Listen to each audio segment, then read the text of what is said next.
존경하는 이상훈 총장님, 그리고 교직원 한 분 한 분, 그리고 세계적인 반열에 오른 우리 미성대학교에서 공부하시는 우리 학생 모든 분들께 인사드립니다. 저는 몬트리올 호산나교회 허정기 목사입니다. 반갑습니다.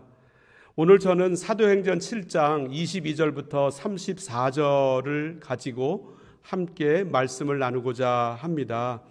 우리 하나님께 쉬운 일이 있으시고 또한 어려운 일도 있으십니다. 하나님께서 천지를 창조하시는 데에는 6일밖에 걸리지 않으셨습니다. 세상을 만드는 일은 하나님께 너무나도 쉬운 일이셨습니다. 그런데 하나님께도 어려운 일이 있습니다. 아주 어려운 일. 그것은 바로 마음대로 쓰실 만한 사람을 찾는 일입니다. 오늘 본문에서 바로 이 사실을 발견하게 됩니다. 사도행전 7장 34절은 이렇게 말씀합니다. 이제 내가 너를 애굽으로 보내리라. 이제 내가 너를 애굽으로 보내리라. 우리 하나님은 보내시는 분이십니다. 그런데 이 사람을 보내시는데 80년이나 걸렸습니다. 그래서 이제라고 말씀하십니다. 하나님께서 자신에게 필요한 사람을 만드시는데 이렇게 80년씩이나 걸리시는 이유가 무엇이겠습니까?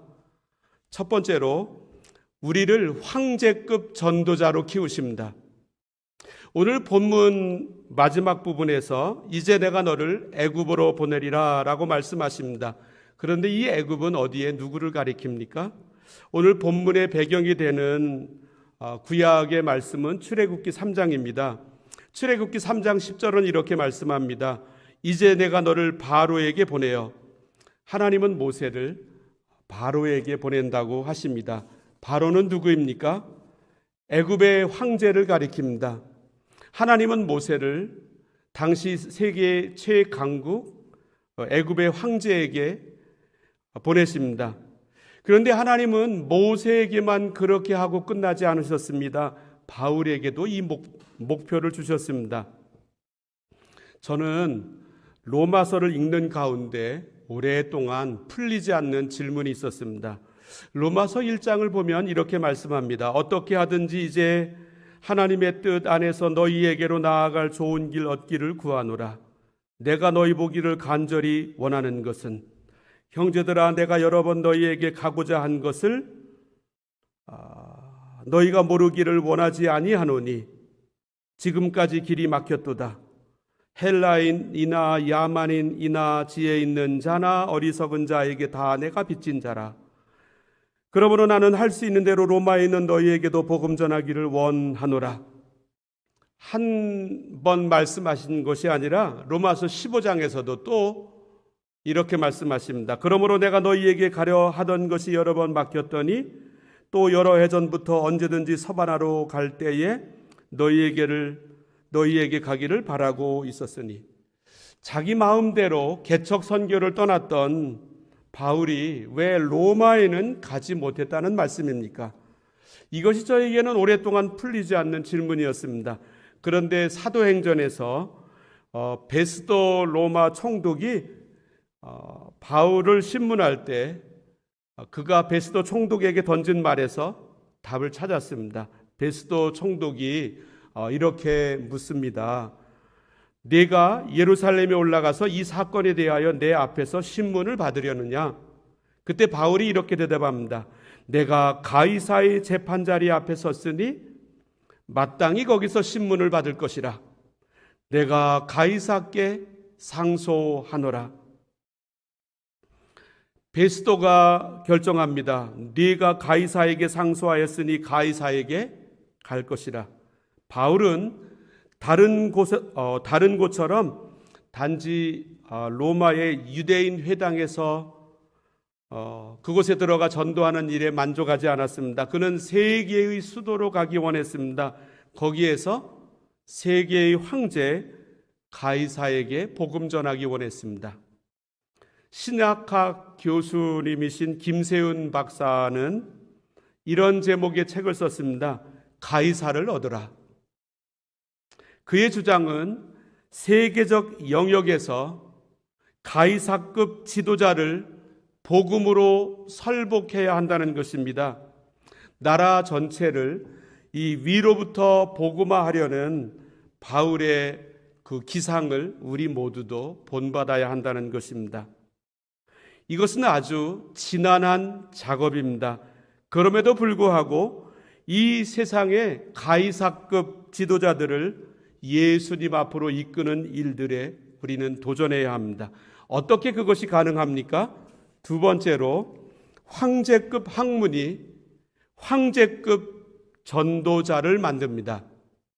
왜 하나님은 오직 모세를 애굽에 파송하셨습니까? 그것은 유대 백성들 중에 오직 모세만이 애굽의 왕을 상대할 수 있었기 때문입니다.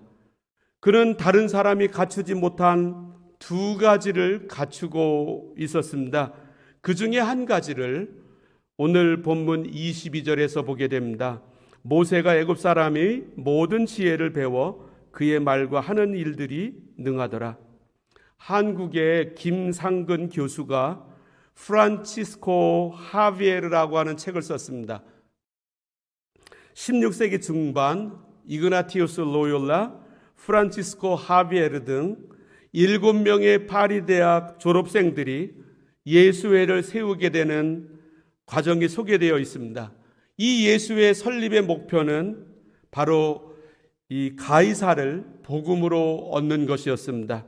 그들은 이 하나를 이루기 위하여 선교 전략에 투신했습니다. 이 예수회 출신 선교사 마테올리치는 중국에 들어가 황제를 상대로 전도했습니다. 이렇게 하려고 그가 지은 책이 바로 천주실의였습니다. 이 7명의 엘리트들은 바로 황제급의 사람들을 얻기 위해 헌신했던 사람들이었습니다. 우리가 가이사에게 전도하려면 예수의 수도사처럼 먼저 공부에 정진해야 합니다. 황제급의 학문을 갖춰야 합니다. 무식하게 살면 겸손하게 살도록 강요당합니다. 공부는 많이 하되 겸손하게 사는 모습과는 완전히 다릅니다. 우리가 공부를 많이 했다고 해서 교만해지지 않습니다. 그 공부의 열매로 자기를 영화롭게 만들려고 할 때 교만해집니다.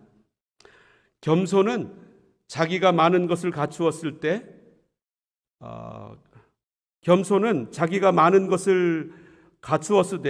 그것을 자기를 위해서는 사용하지 않는 것입니다. 많이 갖추었으되 남들 앞에서 다 내려놓는 것입니다. 예수님이 바로 그러하셨습니다. 빌립보서 2장은 말씀합니다. 예수님은 하늘 아버지의 본체이십니다. 예수님은 높은 분이셨습니다. 그런데 자기를 비우셨습니다. 자기를 낮추셨습니다. 사람의 모양으로 오셨습니다. 거기에다 죽기까지 복종하셨습니다. 십자가에서 죽으셨습니다. 이것이 겸손입니다. 자기는 맨 밑바닥에 있으면서 아무 말도 못하는 상태에 있으면서 그 모습을 겸손이라고 말한다면 그것은 겸손을 모독하는 말입니다. 겸손은 지극히 많은 지식을 소유했지만 가장 못 배운 사람들에게 가서 자기를 맞추는 모습을 가리킵니다. 하나님께서 우리를 공부로 부르셨습니다. 황제급 전도자를 만들기 위하여 우리를 모세처럼 바울처럼 세우기 원하십니다. 이스라엘 최대 왕국은 다윗 시대였습니다. 다윗 왕국은 이스라엘 역사상 가장 부강한 나라를 이루었습니다.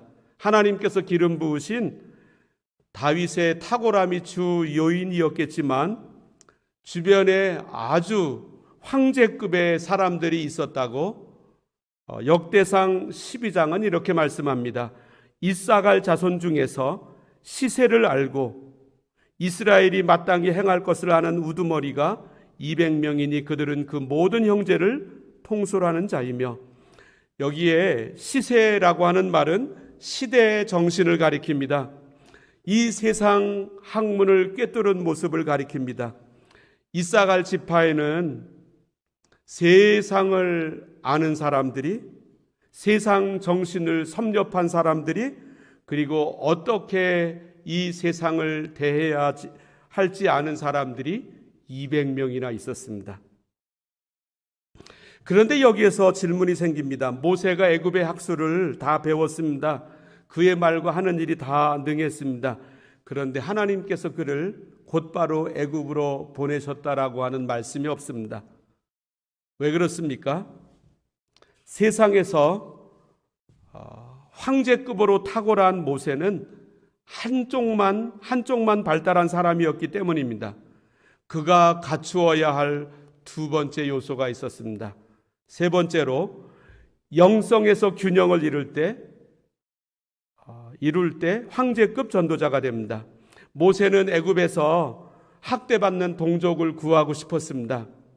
그런데 그가 학대받는 동족을 구하는 방법이 무엇이었습니까? 23절과 24절을 읽습니다.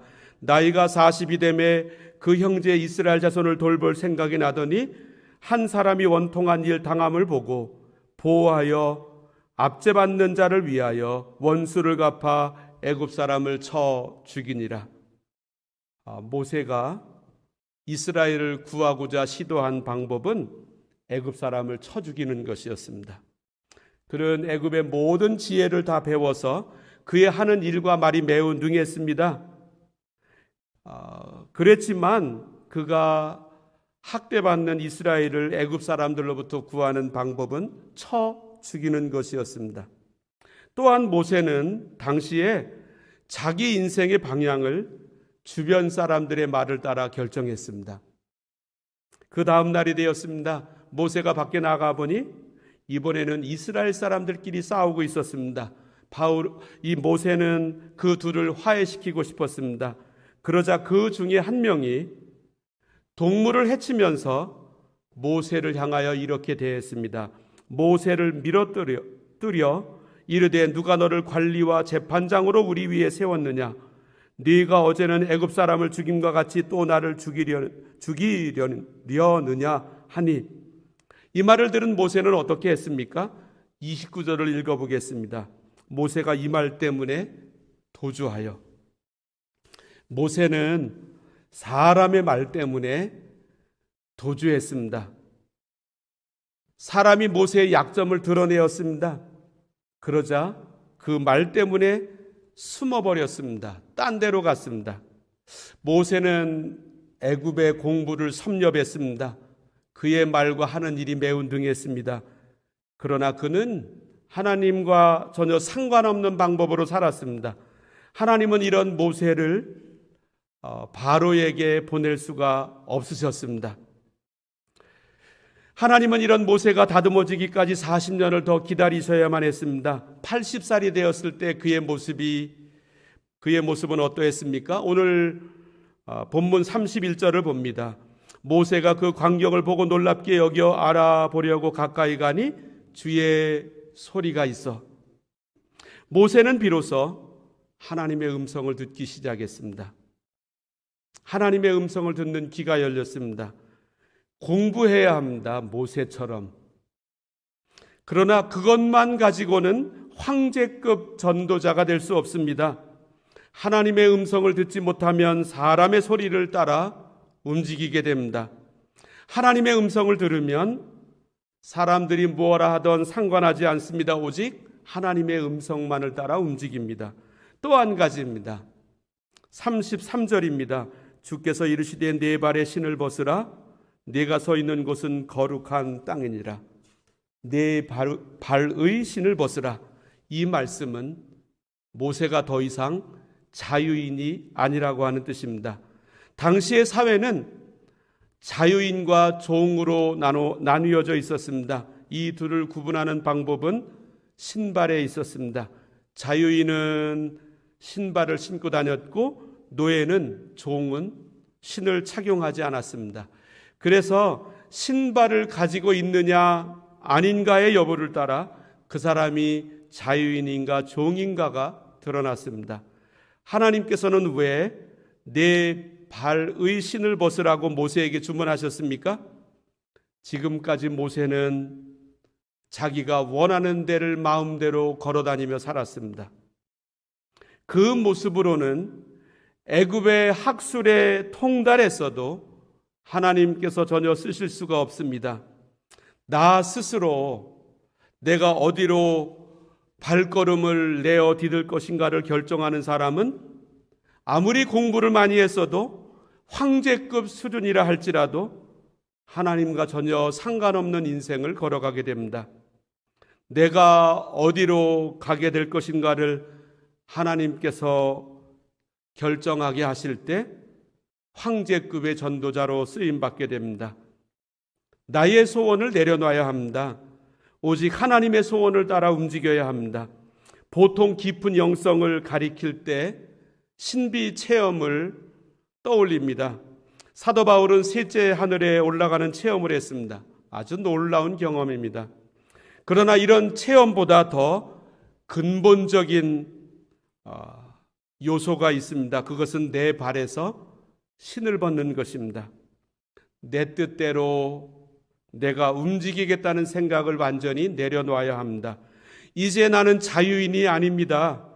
나는 우리 주 예수 그리스도의 종입니다.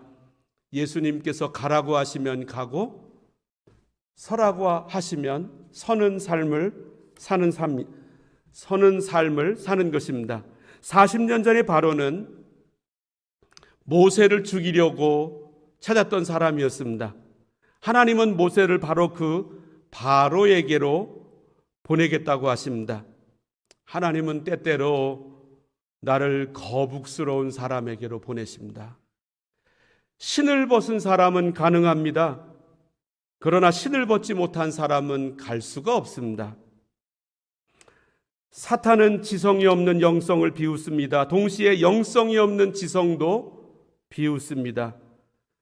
우리 공부는 기도만큼 중요합니다. 동시에 모세처럼 하나님의 음성을 듣는 훈련, 하나님 앞에서 신발을 벗고 이제 하나님께서 가라고 하시는 곳으로 가는 모습의 훈련을 해야 합니다. 우리가 가이사들을 전도하려면 이 두 영역에서 많은 진보를 이루어야 합니다. 기도하겠습니다. 하나님, 미성대학교가 2023년, 2024년 새 학년을 시작했습니다. 큰 복을 더해 주옵소서. 모세처럼 황제급 학문을 갖추게 하옵소서. 뿐만 아니라 하나님의 음성을 듣는 길을 열어 주옵소서. 나의 주권을 완전히 하나님께 올려드리는 믿음도 주옵소서. 예수님 이름으로 기도합니다. 아멘.